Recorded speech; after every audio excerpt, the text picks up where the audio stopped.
जंगल में टुनटुनी चिड़िया अपने पति बंटी कबूतर और बेटी पिंकी और एक बेटे गोलू के साथ जंगल में रहती थी। टुनटुनी चिड़िया बंटी कबूतर खेती करके अपना गुजारा करते थे।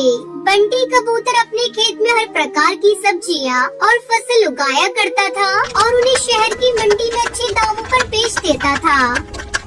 अजी सुनते हो जी, इस बार धान की फसल तो बहुत अच्छी हुई है। जल्द से शहर ले जाकर बेच दो। बारिश का क्या भरोसा, बिन मौसम भी बारिश होने लगती है।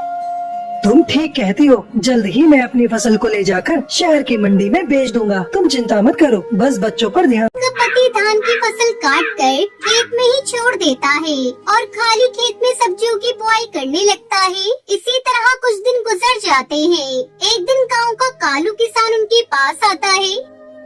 बंटी, अरे ओ बंटी, कहाँ हो भाई? जल्दी घोंसले से बाहर आओ, मुझे तुमसे जरूरी बात करनी है।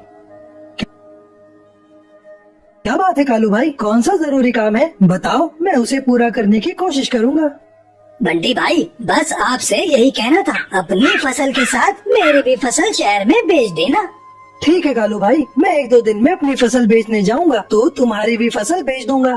कालू को वो वहाँ से जाने लगता है। तभी टुनटुनी वहाँ आ जाती है और कालू से कहती है, अरे कालू भैया बैठिए, मैं अभी आपको ठंडा ठंडा तरबूज का शरबत पिलाती हूँ। गर्मी बहुत है। नहीं बहन, फिर कभी आकर शरबत पीऊंगा। ऐसा कहकर कालू किसान वहाँ से चला जाता है। रात को जब सभी सो रहे थे, तभी अचानक बिजली कड़कने लगती है और बारिश शुरू हो जाती है। अब क्या होगा जी? हमारी सारी फसल खेत में पड़ी है, सब भीग जाएगी। अरे पगली, तू चिंता मत कर, अभी बारिश रुक जाएगी। देख, बादल जा रहे हैं। दोनों पति पत्नी काफी देर तक बारिश रुकने का इंतजार करते हैं, लेकिन बारिश होती ही जा रही थी। रात भर जोरों से बारिश होती रही। सुबह जब बारिश रुकी तो बंटी कबूतर टुनटुनी चिड़िया अपने खेत पर जाते हैं।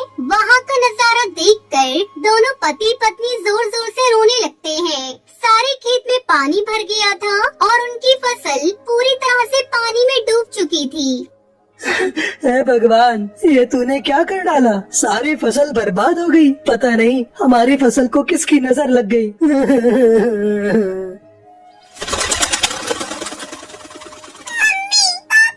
जल्दी घर चलो, हमारा घर टूट गया और गोलू उसके अंदर दब गया है। मैं किसी तरह अपने आप को बचा पाई हूँ। भगवान के आगे किसी की नहीं चलती, हम कर भी क्या सकते हैं। चल कर बेटे गोलू को देखते हैं। तीनों जब तक घर पहुँचते हैं तो उनका बेटा गोलू भगवान को प्यारा हो गया था। हे भगवान, ये सारी आपदा तुझे हमें ही देनी थी। एक तो हमारी सारी फसल तूने खराब कर दी और ऊपर से मेरा बच्चा मुझसे छीन लिया। ऐसा क्यों किया भगवान? मेरा बेटा गोलू।